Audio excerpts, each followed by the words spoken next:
Daytona International Speedway is the home of the Great American Race, but tonight the Virtual Racing League takes on the high banks of Daytona on the bumpy and crooked old pavement of the 2007 Oval.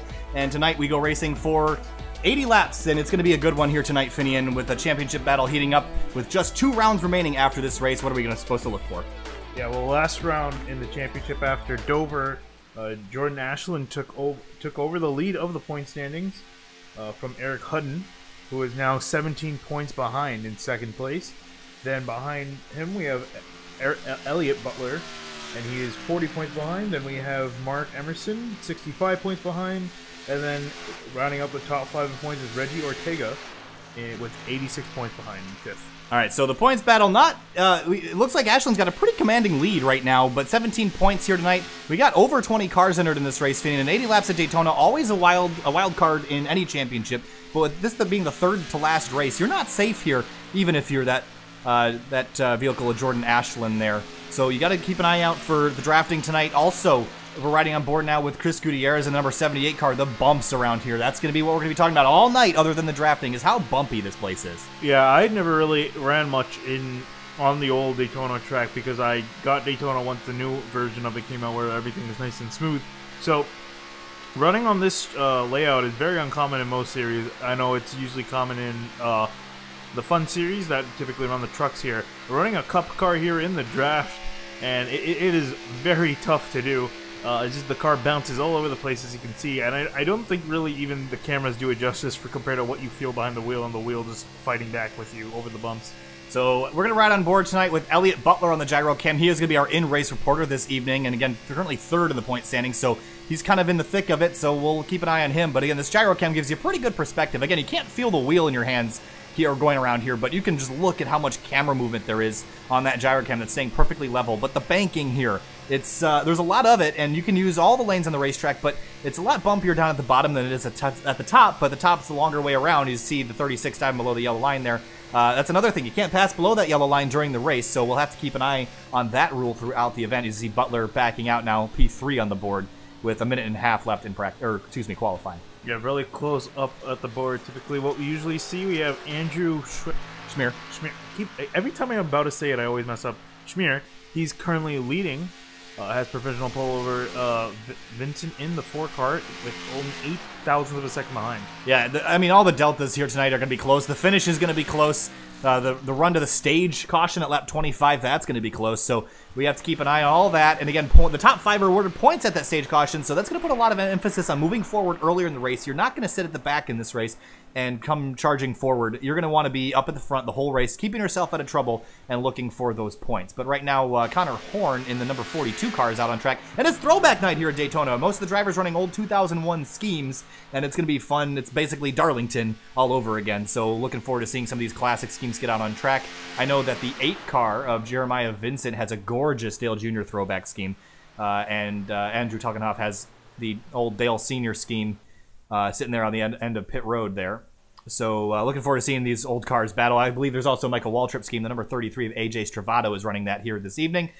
So lots of good action on the racetrack about to come up, and it's going to be a fun one to watch, especially with the drafting here. I don't think Daytona's ever disappointed anybody, and tonight is certainly not going to be an exception. As qualifying wraps up here, that'll put Andrew Schmier, the number 38, on the top of the board with Josiah Vincent in the number 4. In second, as well as Mark Emerson in third. And Emerson was one of those drivers at Watkins Glen we broadcasted a few weeks ago. Ran very well there, even though he had a damaged race car. And notably also, only the top 11 actually put a time down. Everyone else decided to just let the sim grid them out by iRacing. So interesting to see that a lot of guys are looking to start towards the back of the field. And real quick, Finian, one of the things you notice that the camera shot right there is all the marbles on the racetrack. The track state is really worn out. A lot of rubber in it, and it's gorgeous shaders there, iRacing. Whew. But the marbles not going to come into effect right at the beginning of this race, but certainly towards the end when you start trying to make moves on the outside lane. You don't want to get up there, especially this does not have the grip that the new pavement has. So you're going to get out of, you're going to get sideways tonight. You're going to get pushed. You're going to get shoved, and you get in those marbles. It's going to make things a lot harder. Yeah, I mean, with the grip isn't a problem, like you said, with the newer surface. You're going to have infinite amounts of it. It just doesn't wear out that much. But this is a very, very abrasive surface. Again, this is only 3 years before they tore it down and repaved the new surface on. So that's why it's so bumpy. And you can see it's a very light gray, which is typically characteristic of a track that's worn out. All right, let's head through our grid here as we got Andrew Schmier, the 38, on the front row alongside Josiah Vincent. Both of those guys in Chevrolet Camaro starting out up front. Again, starting position doesn't matter a whole lot, but in 25 laps, you're going to want to be up there. Yeah, and then behind them we have Mark Emerson in the 22. And then behind him in fourth, or not behind him, next to him in fourth is the 36, Elliott Butler. And again, Elliott Butler's our in-race reporter here this evening. Fifth is Alec Daffin in the number 20 Chevy Camaro. And then Chris Gutierrez driving a Ford Fusion this week in P6.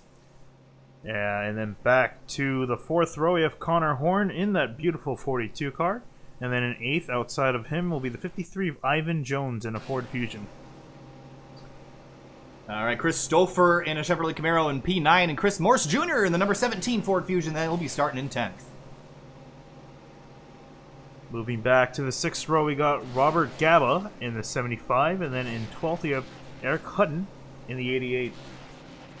I believe Eric Hutton is one of those drivers that is second in the standing, so he's 17 points behind the leader. Andrew Telgenhoff in 13th, AJ Stravato in the 33. He'll be starting 14th again. Those guys running some classic paint schemes, and of course there's 15th Jeremiah Vincent. We got more after that, so I don't know why the grid is not going, but we'll read out the rest of the starting order. Hopefully, let's try it again. Let's see if it runs through. A little technical difficulty there. Sometimes it doesn't like to give it out. Anyway, Andrew Schmier, the 38, will be starting out front in that Bojangles Chevrolet Camaro. Let's take another look. I want to look at the number 8 scheme, Jeremiah Vincent. Look at this beautiful race car, Finney. That is a gorgeous paint scheme. You weren't lying. It was the first time I'm seeing it, yeah. Fantastic paint scheme on that car. Whoever painted that did a fantastic job. It looks very nice. And then the 33 of AJ Stravato running the old Napa scheme, Michael Waltrip ran. That's a gorgeous looking car. And of course, I want to say infamous, the very famous number 3 Intimidator scheme on Andrew Telgenhoff's car here this evening. Hopefully you'll see that car up front running for the victory. Yeah, and the Camaros really just do a lot of these paint schemes justice. Even the behind him in the 2, I believe, that's Reggie Ortega. Yep. You can find him. There he is. Yeah. Beautiful, beautiful, you have to drive Rusty Wallace. There we go. Nice. You remember your classic NASCAR, I was talking to you about it earlier, too. But yeah, Rusty Wallace, that's a fantastic scheme. I like that a lot better than what Brad Keselowski runs now. Just a beautiful looking car. There's the rest of the running order. Jordan Ashland in the 27 will be starting 16th. We're looking on, he's the points leader, so he's got a little ways to go. As Reggie Ortega, Eddie Trejo in 17th and 18th. And you see the grid finish up on your screen as we come to the start-finish line here out of the final corner. Alec Martinez and William Troy, 19th and 20th, but out of the final corner, pace car pulls off. We're going green here at Daytona. 80 laps about to get underway. Notably, that outside line didn't get as good of a start as the inside line there. They're almost clear 2 rows back. See the 22 almost clear on the outside, but the 4 of Josiah Vincent is hanging on. The 20 of Alec Daffin in that orange and white Chevrolet Camaro, he's tucked in line. And I'm interested to see how the runs begin to form here, Finian, because the ability to gain spots is going to go away as the tires start to wear out. So you got to get your spots now because it's going to get harder to make moves later in the race. It's not like the new Daytona. It's a lot easier to make passes because really tires don't matter. But today, tires and handling are definitely going to play a factor. Yeah, that's something you got to keep track of and just not use up your tires a lot. You know, just kind of maintain your line. Don't bob and weave a lot. Well, we got people all over the place back here, and I believe Jordan Ashland's made it through, but a couple drivers all out of shape. Reggie Ortega is one of them. Yeah, I saw him on the apron at one point. So yeah, we got some right side damage to that car. He does. Let's quickly go back, take a look at what happened here in turn 3. Oh, yeah. Oh, the 27 of Ashland actually got into him. Actually, let's go back and check it out just a little bit farther here.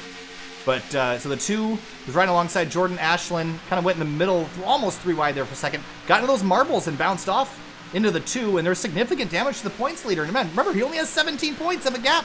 It's not going to be enough to sustain him if he has a bad night this evening. Yeah, it really depends where in the draft he's lying at the moment, or if he's in the main draft.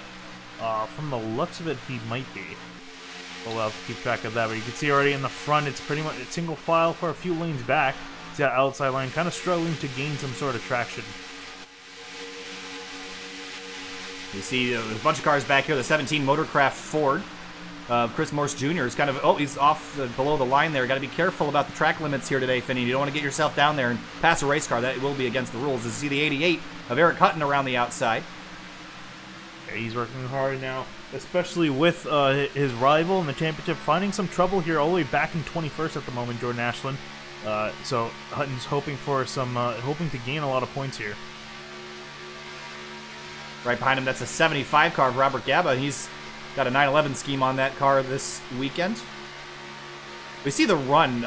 Chris Morse Jr. was several car lengths behind this group and charging up now to the rear end. That draft is extremely strong, but there's nowhere to go. There's a wall of race cars in front of you. How do you get through a pack like this without much help? A lot of pack management, as you see the 22 of Emerson now trying to hold both lines at bay at the moment. He ended up taking the lead. So the outside lane's actually now starting to catch up a bit, gaining some momentum back after losing some on the start. So now they're charging up high there. But as you're saying, how do you gain momentum? It's really just a lot of pack management, you know, just trying to see which lines are moving, which guys you want to work with. And I always talk about it, every single pack racing track we go to, you want to make some friends. You want to have some guys you can work with, some guys you can count on. There's the 4, and Josiah Vincent, sorry to interrupt you there, Finian drops to the bottom. They're going to take the lead away from the 22 of Mark Emerson, and will easily clear him. And Emerson's got, I believe that's the 36 car of Elliott Butler, and Butler is carrying our gyro cam. You see, look at the 4 drop back down to the bottom, right across the nose of Andrew Schmier in the 38.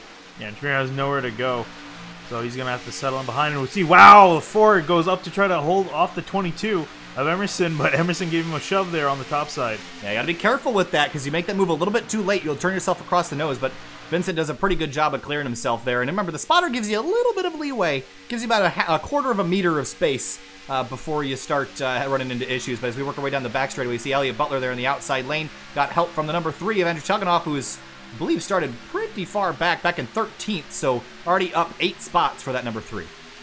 Yeah, trying to gain some more here. He's the second on the outside line. And you see this pack is starting to form up yet again. Some guys lost a bit of it, and it seemed to single file out, but it's starting to double file up here towards the front. You see a 36 working his way up there.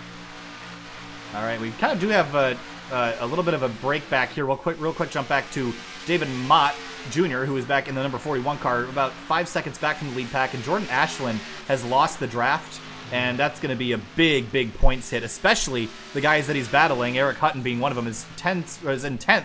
That's 11 points different. That closes the gap now to 6 points for the lead in the championship. Yeah, I mean, Ashton will be graced with a caution. However, once the stage ends.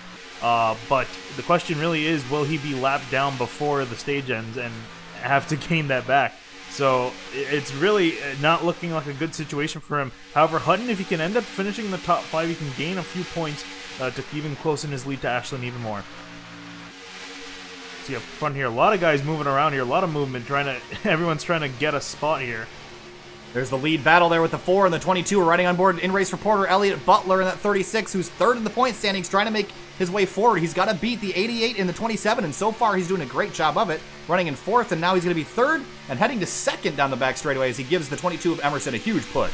Yeah, remember, Butler is 40 points behind. He's pretty far ways back, and considering there's relatively small field with 22 cars, there's not too many points to really gain as far as the difference in points. So he really needs to get every point he can as far as stages are concerned, and he's doing everything he can to get as many points as possible before the season ends. Bojangles 38 jumps to the high side right in front of that 30. Oh, and there's the 4 jumping to the outside. Ooh. The 38 goes low. They switch positions there, and Emerson's still going to maintain in the lead. Through turns 1 and 2 once more. We're already lap 8 of 80. Remember, we have a stage break at lap 25 that'll let these guys pit, take some tires and fuel, and calculate their next moves for the end of the race. But really a distinct pack ending with the number 8 of Jeremiah Vincent. So the top 11 right now running in that lead group. And you can see now the 4, huge push from Elliott Butler now on the outside. He did a fantastic job of seeing that the outside lane was going to get a run and went with it. And now he's going to find himself on the lead. I see Emerson try to look low. However, you can't do anything with that because there's an apron right there. So he's going to have to settle in behind the 4 car for now. Working their way through the tri-oval. This is a very sketchy part of the racetrack for going through here at speed at over 199 miles an hour, Finian. Car gets light through there, and the banking will kind of send the car a little bit loose if you don't catch it just right. Yeah, especially considering how bumpy it is. Normally, it's already terrifying as it is, but with the bumps included and being on the back bumper, someone can get really sketchy, as you're saying through there. Down the back straightaway once more, 2x2. Let's look from high above here, Finian, and the organization level's been good today. It looks like everyone's kind of helping themselves, but as we get closer to the end of the race, I think the number of friends you're going to have is going to start to diminish. Oh, for sure. I mean, everyone's going to start vying for position, but right now you want some people that you can at least work with to get you in a position where you can start making attacks and making some moves. You see Butler's trying to get to the front there, being pushed by the 3 of Andrew Telgenhoff. And that 3 car, again, came from 13th. So biggest mover so far in this race as he climbs up into 4th spot, but looking for more as he's going to drive it to the outside of Emerson, right up behind Elliott Butler in that number 36. Yeah, these guys doing everything they can at the moment. I think also a little bit of restraint here, considering they know how much the draft can really do and how much it could affect you. You really could theoretically move to the front within five or so laps. And again, stage caution is coming out on lap 25, so they have 15 laps to go. Oh, we got one around. It's the 88 of Eric Hutton. He's in the 2nd place in the points battle. And he slides on it. the apron, an incredible save for Hutton. We need to ride on board with that. That was a fantastic save. And okay, so here he is. He was running about the 10th spot here, Finney, and he gets off into turn 3 and gets up into the marbles. I talked about it pre-race and just self-spun there, it looks like. But we'll get an outside angle here, but an incredible job that Eric Hutton did to save this race car. And did he get hit from the 8? He did actually get a little bit of help there from Jeremiah Vincent, but sends him around.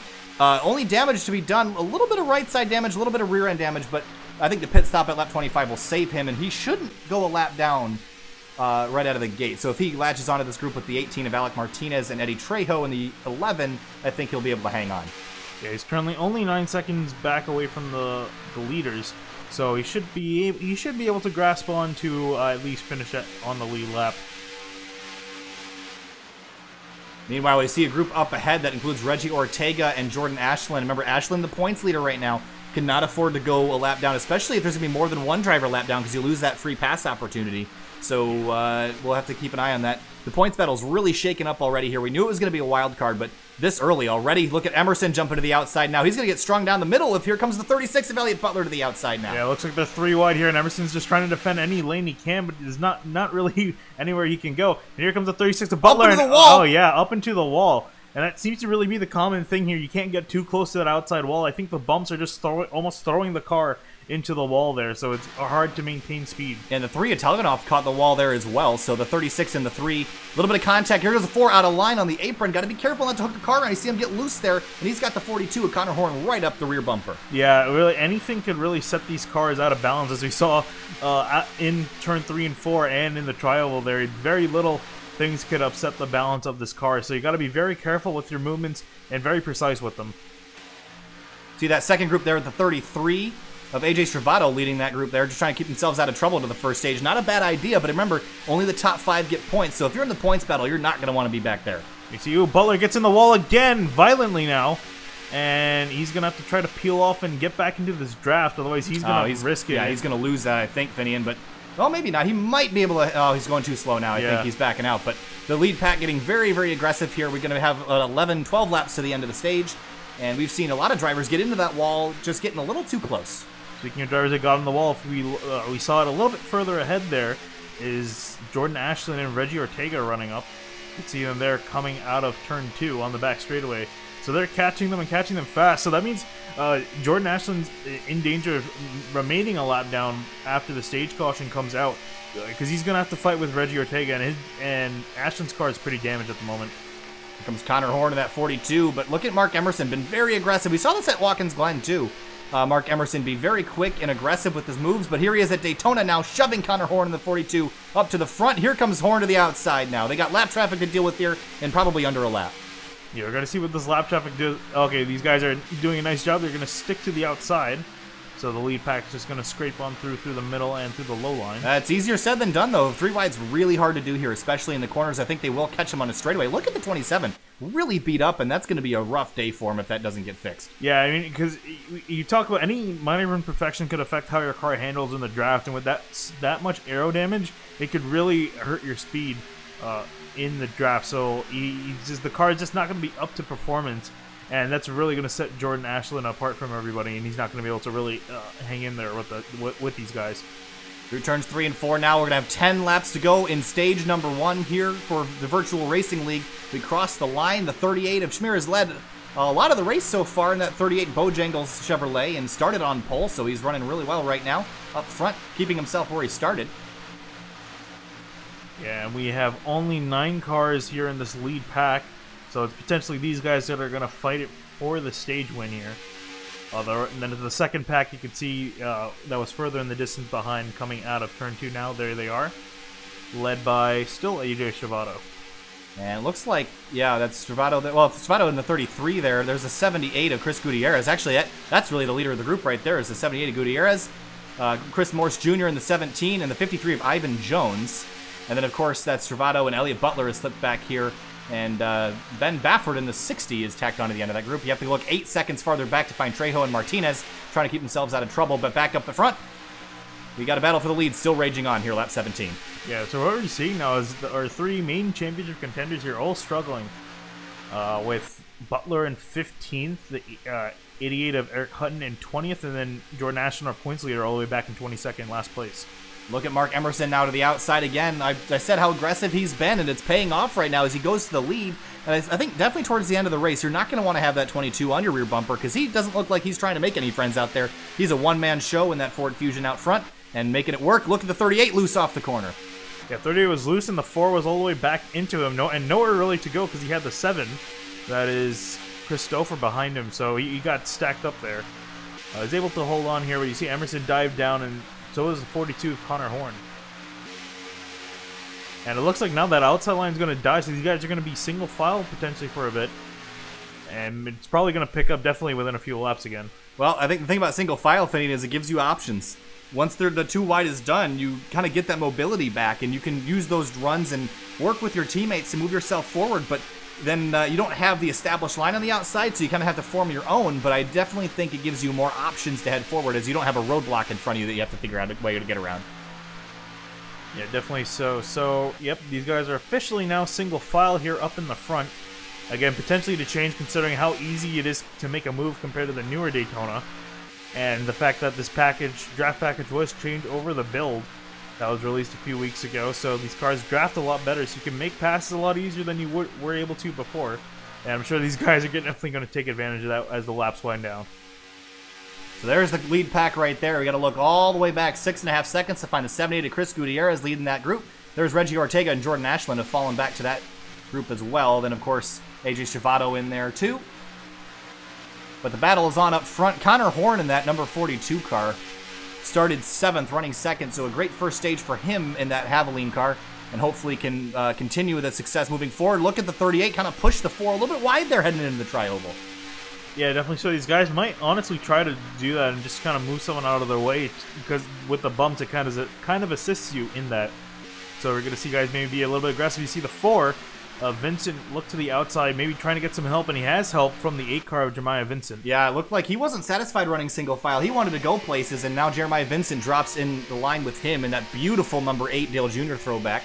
And the 4 is going to duck back into line, get a little bit of a draft. Will we see him jump back out when he's got the push? Going to sit on it for now. Yeah, again, these guys do have some laps to work with here as they come to 5 to go. So they have some time to make the move. They're all the way up there in 5th and 6th, and they can do it just by jumping to the outside and pushing really hard. Now you can see all the lateral movement. It's a lot harder to push here, Finian, than maybe a place like Talladega, because the car in front of you is bouncing around laterally, and it's hard to get that bumper square. And if you hit it just wrong, especially in the left rear portion where that ZL1 logo is, that'll send the car around sideways very, very quickly. Yeah, it's this that really shows the good drivers from the alright drivers, because those guys who can really just maintain hold their lines really well enough to push and gain momentum on the outside. It really separates the men from the boys.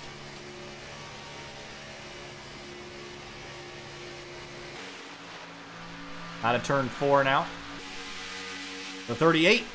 Andrew Smear jumps to the outside. He got a great run now, and he's got the 7 of Chris Stouffer to his inside that he's got to get around and potentially side draft off of. I mean, the side draft isn't as effective as maybe some would like it to be here, Finian, but you can use it a little bit to your advantage, especially on the straightaways. Yeah, you see the 38 jump out of line trying to make something happen, but he's got the 75 of Robert Gaba trying to work with him on the outside. So the outside line now starting to form here. Do we have any other takers here?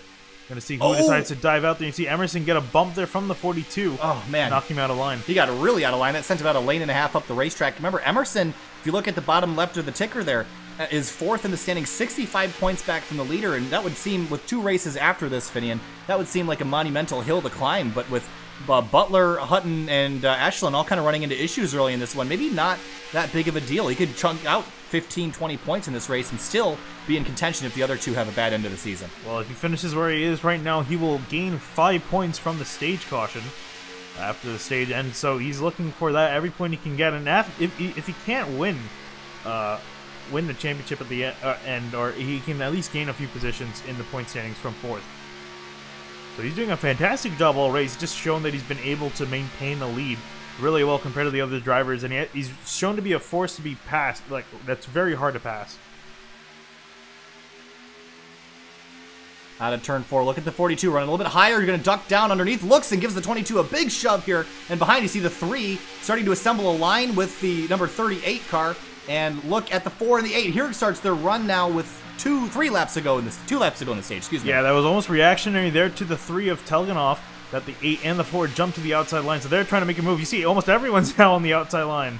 Well, I've seen this lineup before, except the 4 was replaced with the number 15, and remember how successful that was. Here comes the 4 around the outside. Contact. Around goes the 42 into the wall in the back straightaway. Can he save it? He does. And that scatters everyone, though. But up in the front here, we have the 4. He has a run on Emerson, but no help. We have the 38 there low. He's gonna get into the 7. Stouffer into the wall. The 8 car gets collected, and I cannot Still believe no they haven't caution. wrecked. Wow. That is, I mean, yes, there was a lot of give and take that wasn't, there was a lot of take there, but an incredible job of these guys not to take each other out as caution flies, and I believe that'll be the stage. Yeah, and I believe that was an admin administrative caution for what happened there. Well, that was an amazing job. Let's go back and take a look at all that, because there was a lot to follow there. But it started heading onto the back straightaway. Let's look at this from above here, Finney. It starts with the number 42 of Connor Horn, and the 4 gets into the rear end there, just gets him just a little bit, and it makes everybody scatter. So watch that group with the 7 car now. The 7 kind of forces the 38 below the line. The 38 tries to blend and can't quite do it, and a little bit of netcode there, looks like, Finian. Yeah, it looks like you did everything you could to stay off there, and the 4 was not purposely pushing the 7 into the 38. No. I'm sure he had no idea that he was even there. So no one can really tell where everyone is, because the spotter can't tell you that information for the most part. That's right on board with the 8 of Jeremiah Vincent. You see the contact there. Great job avoiding that mess. Then we head down off into turn 3. You see the 7 and the 38. And where do you go here? You know this is going to end badly. You see the netcode there about 3 feet and just collected nowhere the 8 of Jeremiah Vincent could go. Yeah, so very unfortunate end for these guys today. So, well, wild end to the first stage. Lap 26 now. Definitely so. But Mark Emerson collects the stage victory, and that's going to be a big points boost for him. Cuts that lead down to minus 60 for Jordan Ashland on Emerson. But again, Emerson's only within about 25 points of Elliott Butler, and Butler right now running in 11th. So not a great start for the 36 car, but it certainly could be a lot worse. And then Josiah Vincent in P2. Andrew Schmier started on the pole, is in 3rd. Robert Gaba in 4th. And Andrew Telgenhoff in 5th. And all those drivers I just mentioned will be collecting stage points after lap 25. Yeah, so now we're going to see these guys come down pit road, make their pit stops. And should note here that the fuel mileage for these cars is about 30 laps on a tank of gas, because these guys are running only 80% fuel. So we're looking to potentially have at least one potential green flag pit stop after we go back green. You see guys sliding into the pit road. And off into the pit stalls we will go. And this will mix up the order here potentially a little bit. And in the leaders go. You see everyone behind him scattering into their pit boxes there. And it looks like the 17 of Chris Morris Jr. is not going to pit. He's going to need to, but maybe this is a move to take a point. Or just going to come around and go again to get at the tail end of the field.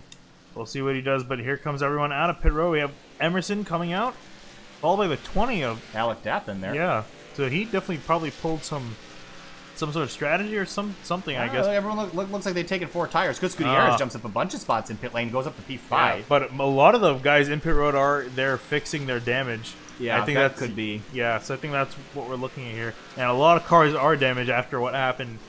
And interesting thing, nobody spun yet. We've seen a lot of people get into the wall. That back straightaway wreck had probably 4 cars involved in it, and no one spun. So impressive car control by all these guys to not lose it and keep this race as green as possible for as long as possible. Looking down all the way down the backstretch, there is the 27 of Jordan Ashland.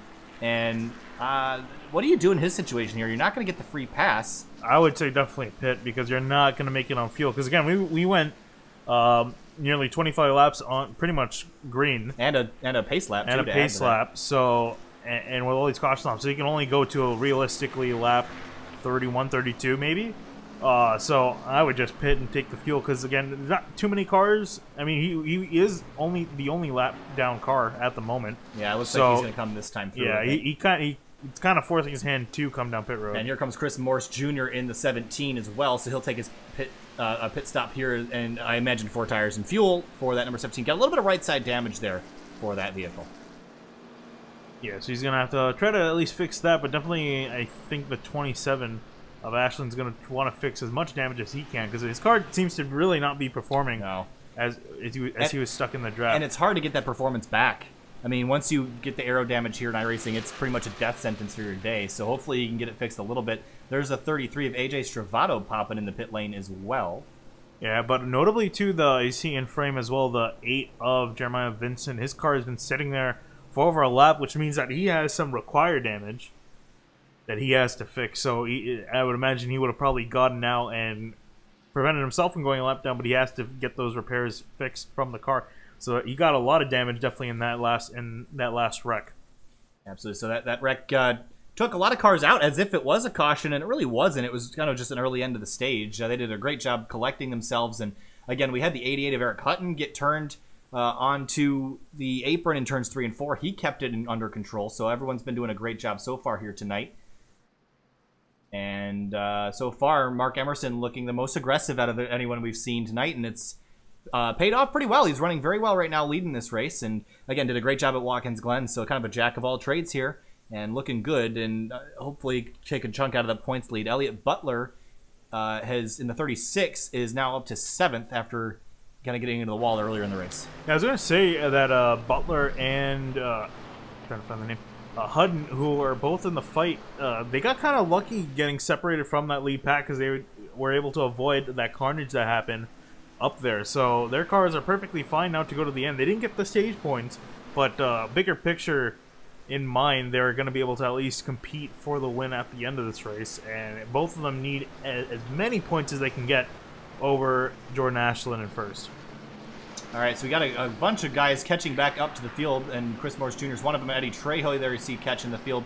William Troy, AJ Stravato, Alec Martinez, and more. Ben Bafford, Reggie Ortega, Connor Horn. Jordan Ashland also catching up. He will be the first car 1 lap down now. Reggie Ortega was the free pass recipient through that caution. So we got 1 lap to green here, and Mark Emerson and Andrew Schmier will lead them back to the green on lap 30. Yeah, so we are going to have, I think, 61? 61, no. Yep. Wait, no, nope, 51. We're real good at math, if you can tell. Oh, so you're an engineering student too. Don't even. I might not be. I might have to drop out and live under Expressway Bridge. But heading down the back straightaway now, Mark Emerson leads, and Alec Daffin in the 20. He started back in the 5th spot, so he's kind of been. He started up there, but couldn't really do a whole lot with it in the early parts of the stage. Kind of fell back to the middle to rear end of that lead group, and is now going to be 2nd. And the 22 of Emerson is going to take the outside lane for the restart, line himself up with the 38 of Schmier, and that's probably a good choice. I've seen that 38 be real quick, and so far Chris Gutierrez's speed is not quite been there. Maybe he dropped back intentionally, we're not sure yet, but I think that 38 is a great choice to go with for the restart. Yeah, so here we go. We're going to go back green. You can see some guys with some battle scores already, and we're not yet halfway through this race, although approaching it very fast. So base car is going to come out this time. We're going to go green on lap 30. Outside car, the 22 Coca-Cola Ford is your control car, and off he goes. Green flag back in the air here on lap 30 at Daytona for the virtual racing lead. See, Emerson got a fantastic start, and even the 38 of Schmier behind him, he got a great start as well. So they're going to get out to a fairly early lead, and the 20 of Dafflin? Yep, that's what I've been saying. Hopefully it's right. Yeah, so he's going to have to settle in, but though actually he's not allowing Schmier to clear him, so he's going to hold there in 2nd row back on the inside line. So pretty tidy start there. You see the 4 dropping in line. There's a lot going on towards the rear of the field. They're all still spread out.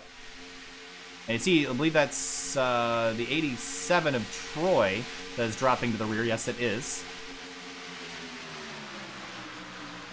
So you're going to see now what people got and what they don't have, especially with the guys from that earlier wreck that had a lot of damage.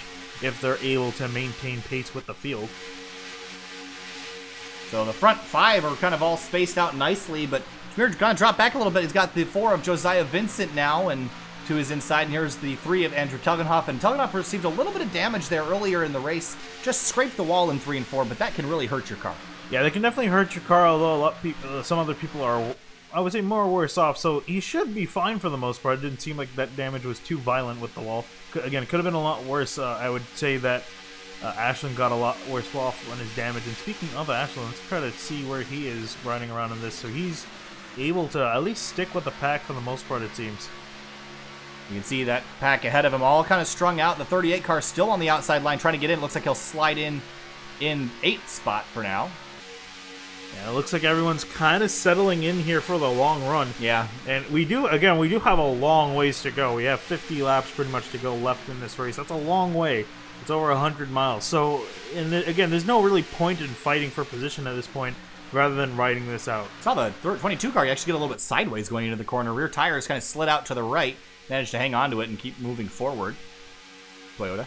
As the 38 car jumps out of line on the back straightaway. Does he have any help? He does, but that's Eric Hutton. And he's a couple car lengths back, so he's got to get himself up there if he really wants to help the 38. Well, he definitely needed someone for at least both of them to maintain position, otherwise they would have dropped like rocks. You see also the 42 there in that Haviland car is now trying to join them maybe, or I don't know if he was just thinking about it. But yeah, he's going to fall back in line here. These two guys are going to be... Whoa. Oh, wow, the 38 that was a close shave there. Andrew Telgenhoff almost jumped out of line to give the 38 the inside because he didn't want to be taken out there. There's the 4, Josiah Vincent trying the outside lane now. We'll see if anybody goes with them. But Vincent's been kind of an underrated driver here today. I believe started on the front row. Yes, he did. Started in 2nd. And here comes the 38 and the 3 to back him up. Yeah, he's got some more help. We see a lot of guys now jump to the outside. They're seeing that lane starting to move. And hello, there's the 78 of Gutierrez. Now he's going to make it 3 wide up front. Here comes Vincent to the inside. Going to give the 22 a big shove heading off into turn 3. Got to be careful with the push, though. Look at the 75 making moves. Robert Gaba behind him. Yeah, and I think if anything, this just shows how it can change so quickly. We were single file a lap ago, and now they're double file up here, and you see the 4 now. Vincent is just making moves left and right. Here he comes. He's going to pass the 22 of Emerson for the lead. With this run, he leads that lap by just a little bit. That was an impressive amount of moves there by Vincent, jumping all the way from, what, almost 6th or 7th, yeah. At the beginning of the lap. All the way up to the front here. See, everyone's now side by side up front. Now look, Daffin in the 20, the orange and white Chevrolet Camaro you see on the outside lane. He's got to run now with the 78 of Chris Gutierrez behind him. 33 of AJ Stravado's offline on the bottom here. He's got to blend back in safely, and he does. Yeah, looks like he just got loose off the corner, decided to not hurt anyone's race, so he decided just to jump below for safety. But you see the 20 of Daffin trying to get any sort of run. He's got Gutierrez behind him. And those are 2 guys we haven't really seen up in the front. At the contact, 36 car, excuse me, of Elliott Butler got into the side of Telgenhoff in the 3, but both of them held on to it. We saw the 22 of Emerson also get into the side of Gutierrez. Looks like it's real sideways there in the exit of turn 3 and 4. Yeah, and that's kind of concerning now, considering these guys have fresh tires on them. Or at least at least they should have fresh tires, unless someone didn't take it. But it'll only get worse from there on the longer run, so we're going to see how these guys have to manage with that. So Vincent holds the lead for now. He's got help from the 22 of Emerson. And here comes the 53 of Ivan Jones. Haven't talked a lot about him tonight, but he's up into 5th now and looking for 4th to the inside of Chris Gutierrez. He's got Telgenhoff behind him and Schmier to the outside. Yeah, these guys seem to be pretty much dead even at the moment. Maybe a little bit of advantage to the 4 of Vincent. He seems to be a little bit more aggressive, and Emerson also aggressive behind him. So those are probably the 2 most aggressive guys on the track right now. They're up toward the front, so they should be able to do a lot of things up there. I mean, they seem to just be the strongest cars. And Reggie Ortega, who's 5th in the championship, is running 9th right now. About a couple seconds behind this group, trying to keep himself out of the mess in case it happens as we head down the back straightaway now side by side for the lead. The 20 of Daffin and the 4 of Vincent. And they both got help from the 78 of Gutierrez and the 22 of Emerson, respectively. Yeah, I see the 2, speaking of, we were talking about. A-car real slow out of the groove. That's Jeremiah Vincent in the 8. And again, that's just showing how much damage he did have. Again, he was only just able to come back out on track, I guess, a lap or 2 ago. And scattering the field behind him, trying to get around. Yeah, so that car is significantly damaged, and I got a feel for him. It's going to be very unfortunate to see Hutton squeeze Ashland down trying to get around the 8. Everybody else gets around okay, so we'll head back up to the front group. Emerson side by side with the 20 of Daffin once more, and Daffin's really trying to make that outside groove work, but Emerson's giving Vincent such a huge push that it's not making it work very well. And there's a significant gap in the cars now. I think from the 8 of Vincent coming through, everyone kind of spread out a bit. So now you have this small, I guess, 2-car tandem. I wouldn't really call them a pack, with 2 cars of the 17 of Chris Morris Jr. and the 41 of David Mott Jr., sorry. And here comes the 53, Ivan Jones, now up to 3rd and looking very aggressive in that Ford Fusion. And remember, we said he was pretty quiet so far, started 8th, so he's just kind of had a quiet day, but moving his way towards the front as we near the halfway point of this race. Yeah, I mean, you don't want your day to be too exciting, especially this earlier on. You want it to be more exciting towards the end when stuff starts going down. You see we're riding on board with Elliott Butler now running in 8th. He started in 4th, so lost a few places here, but again, could have been a lot worse considering what has happened to him so far. Yeah, he actually rebounded very nicely from that earlier incident, as we got almost 3 wide looking for a second, but they'll think better of it. And look at Mark Emerson, who's jumped out front. He's going to cut down in front of the 4, contact door-to-door with the 53 and the 4. Yeah, it's on the 53 up the track. He's able to recover that, though he lost a lot of momentum. You see that outside line dying a lot now.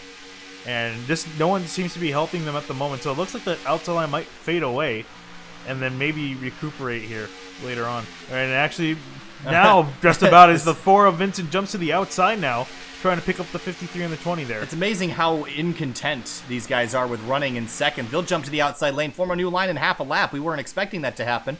This is more of a kind of ride in place for now. Look at the 3 of Telganov now down to the inside. He's going to shove the 38 out of line, and he's coming up to the front. Yeah, a lot of movement there. These guys got to be very careful. You see the 3s on the quarter panel of the 38. Was able to keep it off 53's nicely. Up in the wall, just a little light scrape. Ooh, yeah, he's got to come down. And again, it looks like these guys aren't doing that well of a job of maintaining their lines, but it's so hard with the bumps here trying to move across the track. Look at the 22. Speaking of moving Elevator, across the track. top to bottom. Mark Emerson jumps up to 2nd. He's going to have a huge run. Can he get around for Vincent for the lead again? He pulled so hard to the right, he almost went into the wall. That's how hard of a move he pulled, but he managed to get it done. However, can Schmier catch up to him and help him move? He went from the... I don't know how many stories the banking is here, but he went up all of them to make that move, and it was an incredible job he did there. Now work his way down the backstretch. He's kind of side-by-side with Telganov there, dead even, but he's going to have the 38 giving him a push heading into 3. Yeah, so we're going to see these guys, how they manage with it. And you see the 53 almost in the wall again. It's a very, very dangerous part of the track. We've seen a lot of guys almost get sucked up by the wall. And it's hard to get off of it once you make contact. Yeah, extremely hard to get off of it. So, again, that's a very trouble spot we're seeing so far in this race. And Emerson leads that lap just by a bumper, as that is the halfway point here at Daytona for the Virtual Racing League. We have 40 laps to go. And should note as well, we should be coming up on pit stops at around lap 50. That's around where guys might start thinking to make a pit stop. The pit window is looking to be around lap 50 to lap 60. That's when everyone's going to start making the move. So, we have about 10 laps to that point. And that's when you got to start thinking, when do you start to make your moves? And also, I should note as well, it looks like that pack of cars, 11th on back, seems to be gaining on this lead pack by about 2/10 a lap. They're slowly closing the frame. There you see all 5 or 6 guys behind there, led by the 17 of Chris Morse Jr. And David Mott in the 41 is sitting there behind him as well. AJ Stravato. I was going to say the 2 of Reggie Ortega, but it's not. That's Jordan Ashland there in the 27. And he is currently running 20th, 1 lap down. He is the first car 1 lap down. So if caution were to come out, he would receive the free pass. Yeah, and he's praying right now for a caution to come out. But from the looks of it, it doesn't look like we may have one. Although these guys are a little bit aggressive. That's the 20 car, I believe. The 20 of Alec Daffin scraped it there. Might have a little bit of right side damage, and it looks like he does. Yeah, it looks like he does. He just has to... It doesn't look too terribly bad. He just has to regain himself and charge back up there. It's right on board with him.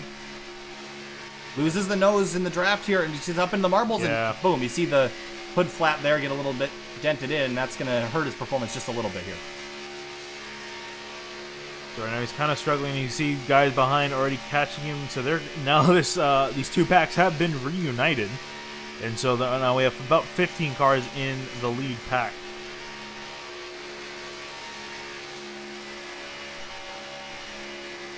Head up to the 36 of Butler again. Go back to the gyro cam as you ride on board. And you can see right now the straightaway is pretty calm. You get to the corners and all of a sudden you start bouncing and shifting and the cars move around a lot laterally. You'll see that here in just a moment. Look at all that movement up through the middle. You can see Schmier and Emerson there jumping from the high line to the bottom line, just trying to maintain the momentum up in the front and trying to maintain their leads. Because it can change very quickly if you're too complacent here. You gotta move a little bit here and there, but within reason. You see now the 42 joins up with the 53 of Ivan Jones up on the top side. Horn and Jones going to start moving around the outside. Now they got to get around the power duo of the 22 and the 38, who've been pretty much the dominant cars here today alongside the 4 of Josiah Vincent. But again, I really like the moves that Emerson's been making. I think they're really going to pay off towards the end of the race. The fact that he's been trying those moves, seeing what works, seeing what doesn't, I think that's experience that's invaluable as we head closer to the finish of this race. Yeah, you can see the 53 is now about alongside the 38, loses a little bit as they enter the corner. But I feel like that top line can start moving if they can get about one more car to work with them there. Josiah Vincent looked to the inside of Andrew Schmier, but thought better of it. Didn't want to make contact there. Look at the 2 of Reggie Ortega. This is a comeback. Was a lap down before the end of the first stage, and now running 8th right in front of Chris Gutierrez in the 78. Again, a bit of a ways back in the points. Could really benefit from a great finish, and he's on track to getting that good finish. Look at the run Ivan Jones has around the outside. Now he will be alongside the 22 at the end of this back straightaway, but the 22 stays on the bottom. I thought he'd move over on him as we look from high above. I think he thought that he didn't have enough time to do it if he did, and that if he did, he would have probably put the 53 in the wall. So he thought better of it, and you can see the 42 of Horn looking to the inside of Jones. He'll back out of it. Oh, here comes the 8 car again, slow. And he does the best he can to stay out of line, and that was very close.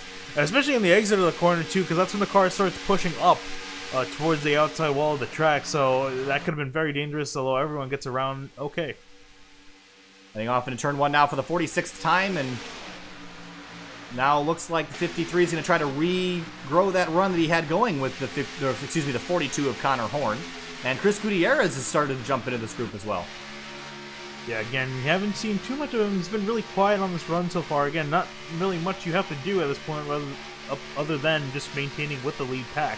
And he's done that so far, but now it looks like he's trying to charge up towards the front of the field.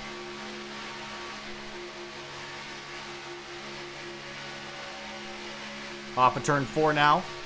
Look, the bumps are so crazy here. Yeah, you can see right now, that outside line is really starting to move now. They gained about an entire row of cars there on that outside. You see, Gutierrez has a huge amount of momentum there. And the 42 of Connor Horn has been doing a great job pushing, but how long can he go, Finney? The engines are going to start to wear out and heat up if you do this for too long. Yeah, I mean, again, with the bumps in play here, I don't think these cars can get too close to the point where it's heating up. You can get some decent cooling here.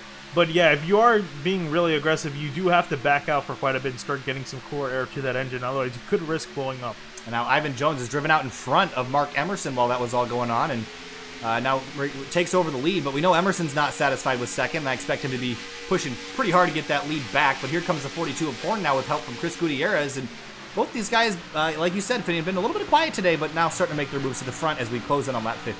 Yeah, they seem pretty much neck and neck with the 53 of Jones and Emerson on the bottom side there. You see Emerson who got a little bit of contact, and he lost some of his momentum. He's going to get swallowed up by the inside line behind him.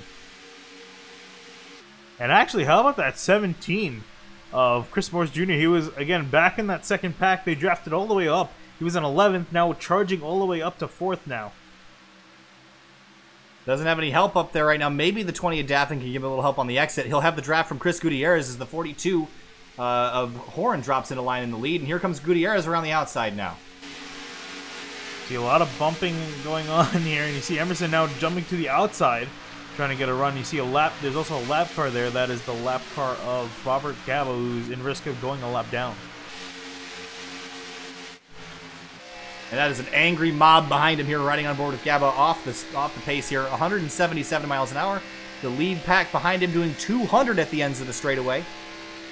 Yeah, he looks like he's sticking to the inside, so that's going to be a little bit dicey here. They see the pack catching up huge with a 25 mile an hour difference. Here they go to the outside. This is going to be tight for the 53. He's got nowhere to go. He's going to try the inside, but he's going to get held up and lose all the spots he just gained. And somehow the guys on the outside don't hit the wall miraculously. He's actually helping the 75, I believe. Yeah, I think he figured that there was nowhere for him to go in that, so he decided to play it a little bit safe there and ended up losing a lot of time. He's going to fall into a second pack to Foreman. Actually, the 4 he bailed out of that. Vincent, group. Yeah, he dropped way back into the second pack that kind of split away again. Almost got up into the wall, and Telgenhoff almost did as well that time through.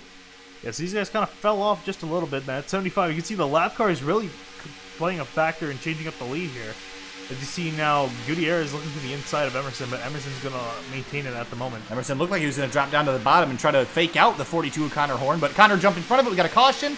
Car spun around. It's the 27 of Ashland and the 41 of David Mott Jr. They're both in the wall here at lap 50. And this is a disastrous race for Jordan Ashland. Had a comfortable points lead, but this is just going to be a horrible night for him. Yeah, it's pretty much nail in the coffin at this point. And I mean, he wouldn't even benefit from the lucky dog. But more on that as we look at the replay. Yeah, Robert Gabo will receive the lucky dog in the 75. The 41, and just kind of drifts up in him. I think he didn't know the 27 was there, and they just get nosed into the wall. Yeah, again, really unfortunate accident for the 27 Ashland, just kind of involved in that. None to really his own, anything really he could have done. Right behind Andrew Telganoff there, and off into turn 3, the 41 just comes across the nose. Nothing he could do. Yeah, looks like he was planning on turning in late, but unfortunately the 27 was there. So that's just going to collect him and put him further down the order. Yeah, slides down the racetrack, and that's going to severely hurt his chances tonight. Yeah, so as Ashland was involved in the caution, he won't be able to... he wasn't even the first car one lap down. Robert Gaba was in the 75, and good thing that he found a drafting partner there for a second in the 53 of Ivan Jones, because that will save him, and even though he's got some significant damage, he'll get one lap back. Yeah, he'll at least have some chance to fix his damage, and these guys will have a chance to come down pit road. And they absolutely will, because you can make it here on fuel. Yeah, you're kind of a fool not to at this point, so you see everyone come down pit road. And now is kind of critical, too. You don't want to mess up your pit stop, because that could set you further on back, and you have to draft your way all the way up to the front. So we're going to see these guys come to their pit stalls and hope that no one makes any critical mistakes. So the whole field comes down now, and it comes now down to whose pit crew can make the best stop. And you're going to have to, I would just take 4 tires here, Finney. You got to sit and wait for a full tank of fuel. It might be a little bit tight if you're not in the draft the whole time, as you see the field peeling off now. I noticed like Gutierrez, now his car, the right sides just go up now. It looked like he had some trouble getting into his pit stall, so he's going to lose a lot of time. And Josiah Vincent spending a long time on pit road, too. The leaders, look at the front, too. 11.9 and 11.3 second stops. Very, very fast stops here in iRacing. And I gotta believe that's just fuel only. Might be, honestly, so... I mean, I think a 4-tire stop here, at least in the 13-second range, usually. I mean, we could actually check and see. Maybe we can check a replay here and try to see if their right sides went up. That would be a good thing to do. Let's take a look. Oh, I think this was fuel only here, because it looks like he actually messed up his pit entry. Oh, maybe he did get tires. I think he took 2. Yeah, I think he just took 2. 2 left sides. Yeah, it looks like it. So an interesting strategy call by the 20. And again, that might not be a bad thing. Yes, the tires wear out here at Daytona, but not nearly as much as they would on the new pavement. Interestingly, too, he took lefts only, which is usually what you wouldn't take. Usually, if you're... It depends on the track. I mean, I feel like left sides would be more of a thing you try at, like Phoenix, for example. Oh, for sure, yeah. But I would say here a little bit weird at Daytona, for sure. Yeah. Typically on an oval. Unless at the stage caution you got right sides. Yeah, that's what I was thinking. Yeah, that might be what he is. I was thinking that's probably what he might be doing. So that actually might explain why he ended up jumping to the front there. That's got to be, yeah. So Alec Daffin playing a little bit of strategy. Good move on his part. Let's take a minute. Let's go try to find and talk to our in-race reporter in the 36 of Elliot Butler. If you could do that for me, Finney, and we'll get him up in the booth here.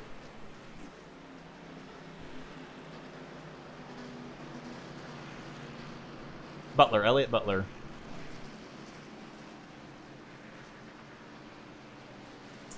Hey, Elliot Butler, it's Kyle Hire from the SimTV booth. You got a copy?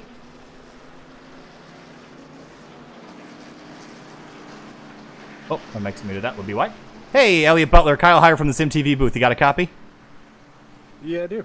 All right, well, things are going pretty good for you so far. You had a little bit of a scare there in the first stage, but it looks like you've recovered very nicely, and you're currently running 6th. What's your plan for the end of the race here? You're going to have under 30 laps to go. You shouldn't have to pit again. Who you're working with, what's your plan to make your way to the front? Not real sure who I'm going to work with at the moment. Maybe Mark, the 22. He's usually a good guy to team up with on the restrictor plate tracks. Yeah, that scare early on I thought it was going to ruin my race, but it wasn't too bad. It got fixed and it's still quick. So I'm pretty happy about it. Hopefully, just ride around in the top 5 for a while and then make a charge at the end. All right, sounds good. You mentioned that damage. Is the car back to 100%, or are you just down a little bit on top speed? I can't really tell if I'm down anything. It's only like a mile an hour or two. I have to kind of get in the clean air to figure that out still. All right, Elliot. Well, good luck in the remainder of this race. We hope to see you charge your way to the front. We'll talk to you. Hopefully we won't have to talk to you again. Hopefully it goes green to the end, but good luck out there. Thanks, appreciate it. All right, no problem. What team were you with? I don't remember what team you're. Oh, never mind. Okay, Finian's taking care of it. He's on top of those sort of things. All right, well, Finian has taken care of that for me, and we're going to take a look. We're going to go back to green here in just a moment, and Alec Daffin will be in the lead. Andrew Schmier in the 38 will be second. Connor Horn third. Mark Emerson fourth. And Elliot Butler jumps up to fifth, actually, so a little bit of a position change here. Yeah, nice to see him benefit from some position gain there. Certainly indeed. So things are going nicely. And excited to see how this one's going to play out. We're going to have 26 laps to go, so we should be totally fine on fuel. Shouldn't have to worry about it at all. And the 42 is down there on the apron. Maybe just trying to shortcut the racetrack a little bit, save a little bit of fuel. And maybe they're seeing something that we aren't in terms of how close things are. Maybe he's just trying to save a little extra. They should be fine, though. Yeah. We made it. The first stage was 25 laps. Everyone made it no problem. So we're only going 26. Shouldn't be an issue. Yeah, so I guess Horn just trying to make sure, again, just making sure he's extra good. Again, no risk of doing a green-white checkered because that is not implemented into the game. Yeah, it looks like the 20 is actually doing a little fuel-saving measure too, pulling up alongside the pace car, shutting the engine off. Actually be right on board.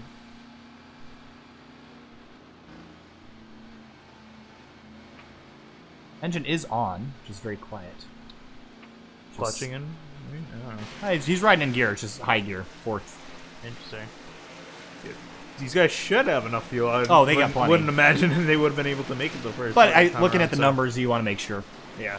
So out of the final corner, Alec Daffin in the number 20 Chevrolet Camaro. He's going to lead the field back to the green. We're going to have 26 laps here for the Virtual Racing League at Daytona to finish off the third to last race of the season. And green flag flies once again at Daytona. The 3 of Toganoff jumps up real quick to the outside. Yeah, you wasted no time. I don't know if they're. Well, he's the league admin, so I better hope there's not a rule for it. And the 38, Schmier jumps to the outside lane. Got Mark Emerson. We've seen him be aggressive. We've seen these two guys work together, and they've been extremely fast. The 42 was working with the 53 of Ivan Jones, but Jones is back in 7th now, so their group has been lost as the front 4 are battling for position. Kind of laying off the bumpers now, not pushing and shoving as hard as I thought on the final restart. Yeah, you can see behind, too, that a lot of people are single filed out at the start here. Everyone trying to get ready to go. And I think they might honestly start pacing this out a little bit easy at the start of this run. Like, again, I could be wrong, but I would imagine they would probably pace this out for about 10, 15 laps and then start getting double filed up for the finish. So back here just past Reggie Ortega. AJ Servato got a little bit loose behind the 60 of Ben Bafford there. Little bit nerve-wracking there for a second, but look who's jumped up to the lead. Wow, they just cleared the lead group there into turn 1. Emerson jumps down in front of Alec Daffin, and Andrew Schmier takes over the lead here on lap 56. Yeah, it looks like they were able to get help from the 17 and the 38, and that was allowed them just to get enough to get ahead of the 20 of Daffin. Andrew Tuganoff jumps up to the high side once more. Working our way through turns 3 and 4. Now look at Chris Morse Jr. up to the high lane. Now he's got help from Elliot Butler.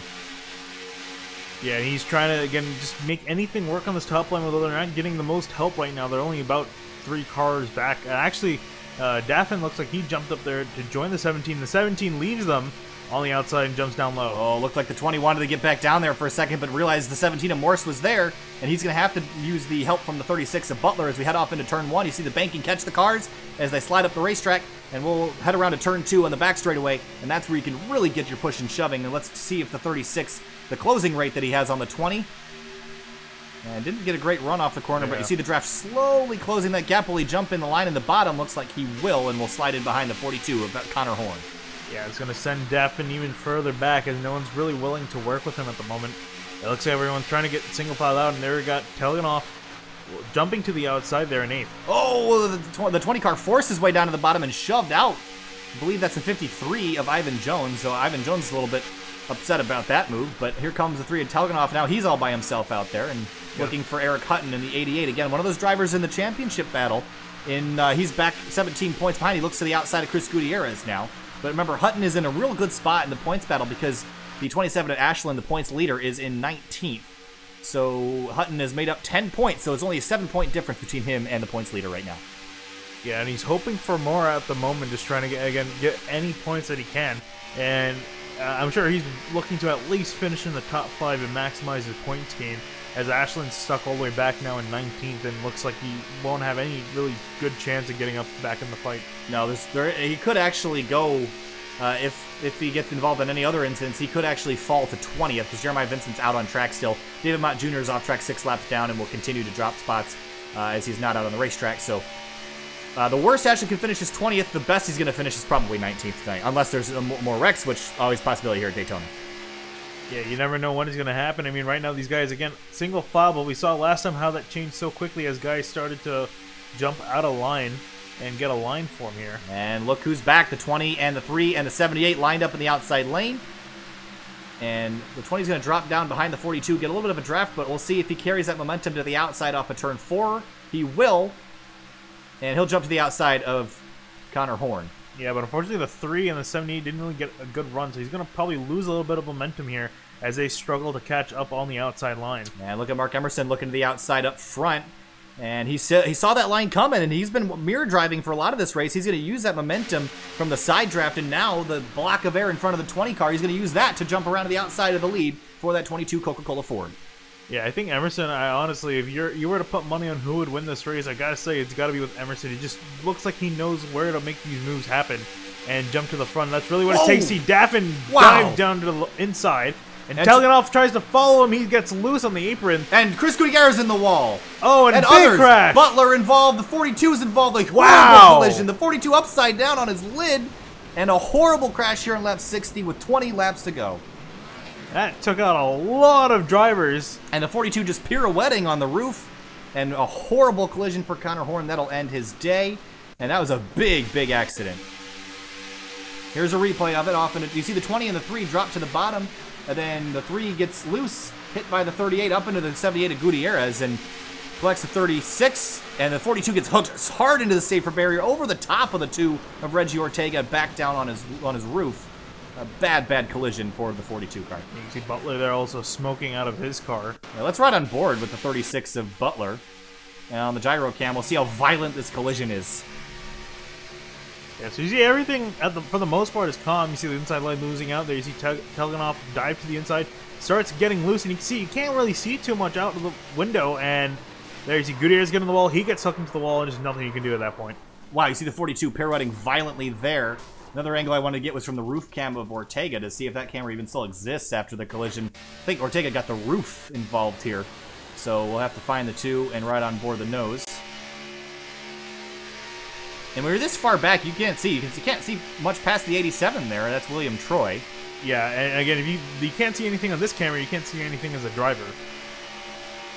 And here, not even smoke to tell you.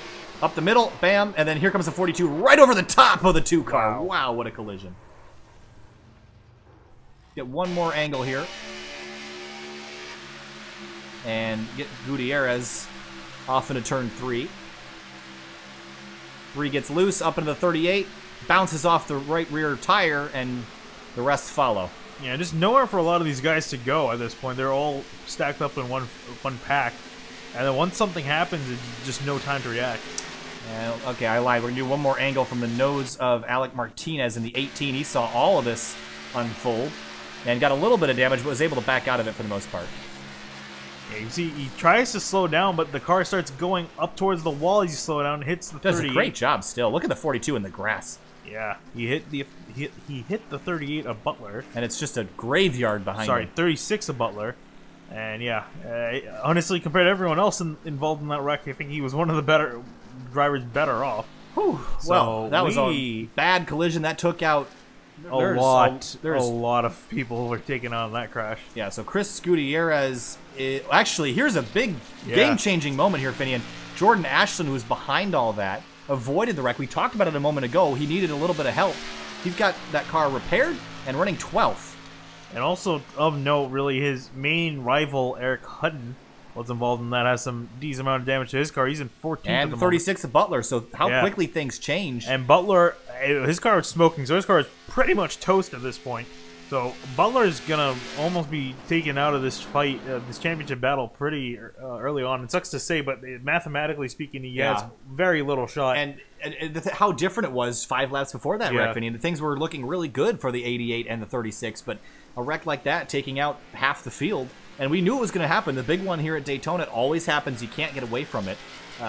Remember the Fuel Cup Series race we did a couple weeks ago? That one happened real late, but when it happens, it took out literally half the field, 11th off through 20th. So major championship implications, as Rick Allen would say. And really, there's even more damaged cars than that.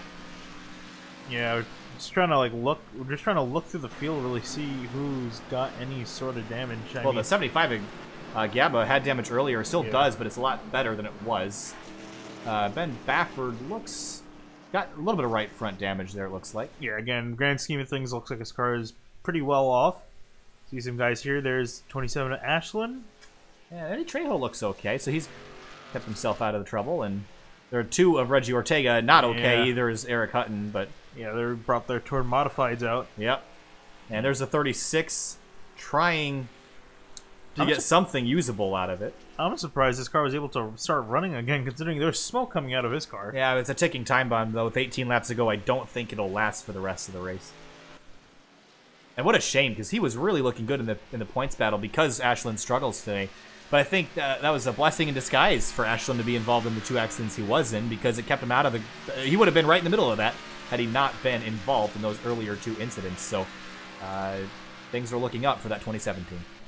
Yeah, definitely. I think he was amazed that that kind of wreck even happened, because that put him right back in this fight for the championship. And I mean, I would say much of a fight, but it's now turning into a slaughter, really, considering that took out. Yeah. Again, in one corner, it went from getting extremely close to the 27 wiping out the field in the points. Yeah.